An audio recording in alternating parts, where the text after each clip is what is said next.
But I'm gonna in all honesty, this time around, we're coming at you a little differently. But it's booze. There's some booze here. That would be really good. Like, Clearly, okay. this channel gets way more entertaining when we start drinking. We're coming to you live, not from New York. That's right. This is Bonded by Spirits. I'm James, and this is... Jason. That's his name, yeah. And we were sitting here drinking bourbon, which is not an unusual thing that we do. No. And I saw an empty bottle of Weller 12 sitting on the floor of Jason's bourbon closet. How did that happen? I don't know. It had a hole in the bottom. Absolutely. I guarantee it did. And I had an idea. When it was upside down, it was the bottom. I was like, well, what is the mash bill for Weller 12? So, of course, we thought, Special Reserve. That's probably got the same. Right. So can we possibly... Can we try and maybe recreate a Weller 12 by adding some oak cubes or any of the other sort of aging strategies that they use? Yeah. And so we started chit-chatting about that. And then we got down the rabbit hole thinking, are there any other bourbons that use the same mash bill as the Weller weeded mash bill? And Jason came up with Maker's Mark. You may be like, why is Maker's Mark sitting on the same table next to a Weller Special Reserve? Exactly. It is the same mash bill, and it is a lot less money, and it is also readily available. Always. So, what you're seeing organically, as it happened this evening, is the birth of a new series that we're going to put out here on YouTube for everybody, and hopefully we'll come up with a product or a recipe, so to speak, that can be recreated. Yeah, anybody can follow. Absolutely. We'll be very transparent about it. The Weller 12 Project or something like that. That's a great, we'll call it the Weller 12 Project. Right. I mean, Weller 12's a very highly regarded bourbon, but it also is extremely difficult to find. Going for $1,400 or $400 $400 on the secondary market. And it's if you can find it. So what we're going to do, we're going to get some Maker's Mark sitting at 90 proof. We're going to try and find some Maker's Mark cast strength so that we can try to do an Antique 107 spin-off. That was James's idea as to how we can combine the two and proof it up by bringing a cast strength in. Because if we can make a Weller 12 out of Maker's Mark, then we can make an Antique 107 out of Maker's Mark. And we're going to just use all the different tricks that we can find with oak cubes or staves or chips or any of the different things that we find, and we'll tell you exactly what it is. And we're going to make like 6-ounce bottles of different batch sort of recipes with heavily documented cube, 2 cubes, this long, that long, and then we'll taste it against the original product, whether it be Special Reserve, whether it be Antique 107, or God forbid, too much Weller 12. We'll probably be a little easy on that one. If we can recreate something remotely similar to an Antique 107, I might just stop there. I mean, like, no. We're gonna go whole hog. Oh my gracious! I have a bottle of Weller 12 that I might donate to the project. Yes, we have a full proof. We have a 12. We have plenty of Special Reserve, and we have Antique 107. So when we get to that point that we feel like we've figured out some sort of recipe or technique, then we're going to test it against those specific bottles, and we're going to try to repeat it also. So that you guys know, it wasn't just a one-off. We might even bring in some other well-known personalities that are bourbon reviewers and send those same samples to them so that they can test as well. So that it's not just us being like, they see what they think. Right. I mean, spread it out. Right. So here, clearly, we have some Special Reserve, not been opened, some straight-up Maker's Mark. So in Raleigh, this is about $33 or $36, something like that.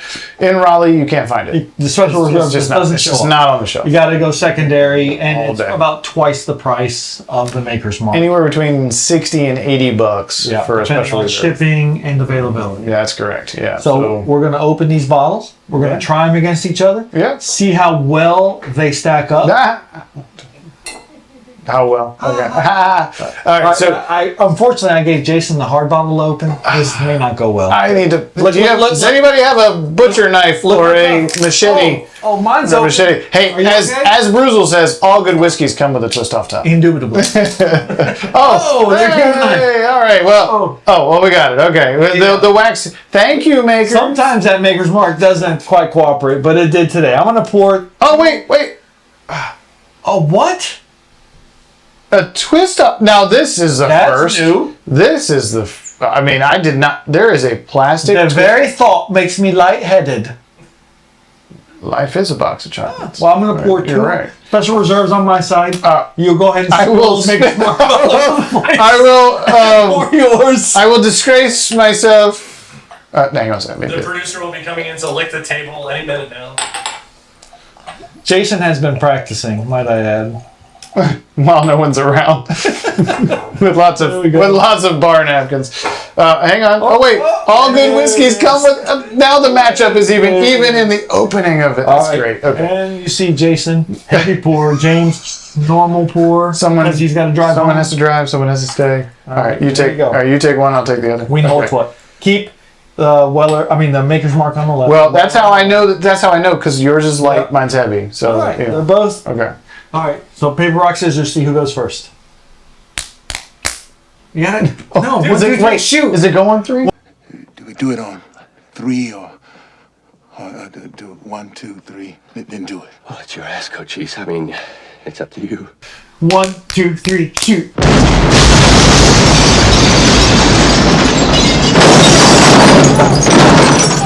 You still beat it. All right, we'll go with the reserve since. Okay, reserve first. All right. Okay.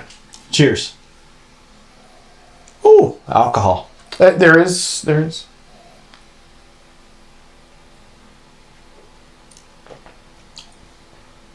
Nice and fruity, very smooth. Yep. A Not nice harsh. weeded product. Very, very nice. But you can see why they take it the next step, right? Absolutely. I mean, They continue to age it and go to the next step. Yeah, because Very, very good. the Antique 107 kind of has that same, in my opinion, a little bit of the alcohol nose, but such a thicker mouth feel at that level. And this. We'll go with those dirty words. But I really do love that. Very, very good. Absolutely excellent. Excellent. It has nothing to do with the fact that If its true price point was on the shelf, true price point would be less than this. Right? I mean, in certain states, it's like $26. Oh, the first bottle of Special Reserve I purchased was $19. Exactly. So, I mean, technically, it is less expensive if you were to... Technically. But we don't live in technically a place where I can get it. Right? Capitalist. I live in secondary supply and society. demand. All right. Maker's Mark now. Also a personal favorite. Yeah. Very similar nose. Wouldn't you say? I would say it's probably not quite as boozy. No. It's maybe a little bit softer. Because it was sitting there for a little bit longer. Maybe because they just put that cap on there and some of the booze leaked out. I don't know. Cheers.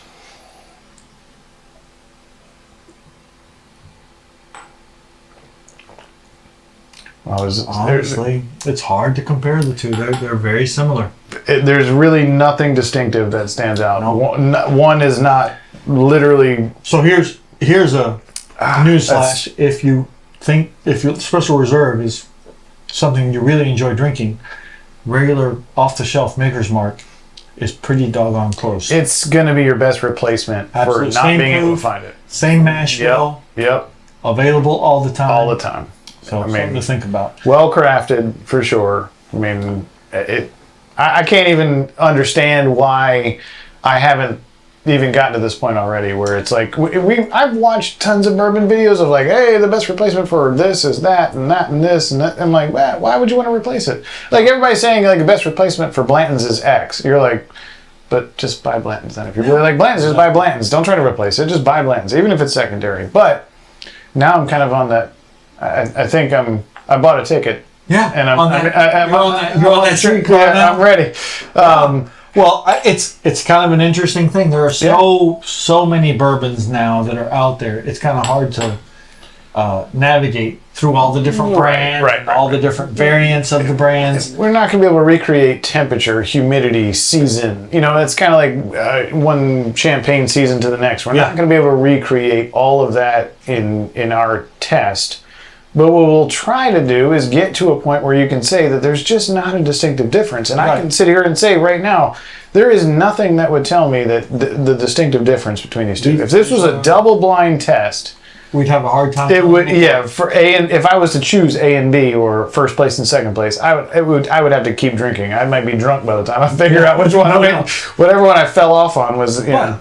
To sort of wrap it up a little bit, since we can't get Weller Special Reserve at a reasonable price, we can get Maker's Mark, and they happen to have the same mash bill. And I think, in my opinion, and Jason's, that they have a very similar taste profile. Correct. We're going to use that as our base as we go off on this little experiment that we're doing to try and create an Antique 107 product, a Weller 12 product, and sort of have you join on this experiment that we're having and see if you might want to try it too, because we're going to let you know exactly what we do and see if you're interested. I mean, the one thing that we may not know completely is that there is no age statement on either one of these. So we have to kind of go with the fact that we're the taste profile. Yeah. So there may be a 6 or 7 or an 8-year, you know, or the same here. 4, you just or 5, right? You just don't know because it could be a mix of multiple blend of bottles or you know, casks that are sitting in the warehouse, but. Pretty close. Pretty close. I mean, pretty close. I wouldn't have guessed it. We were a little surprised that the mash bill is exactly. It's not just close because they taste similar, but the mash bill starts out the same. So at least we're on. At least in that sense, we're not far away. Like we're not, you know, trying something that's completely off base. So, I with James's, you know, sentiments, you know, we're going to be on this path for a little while. So we want everybody to like, share, subscribe, but comment, tell us.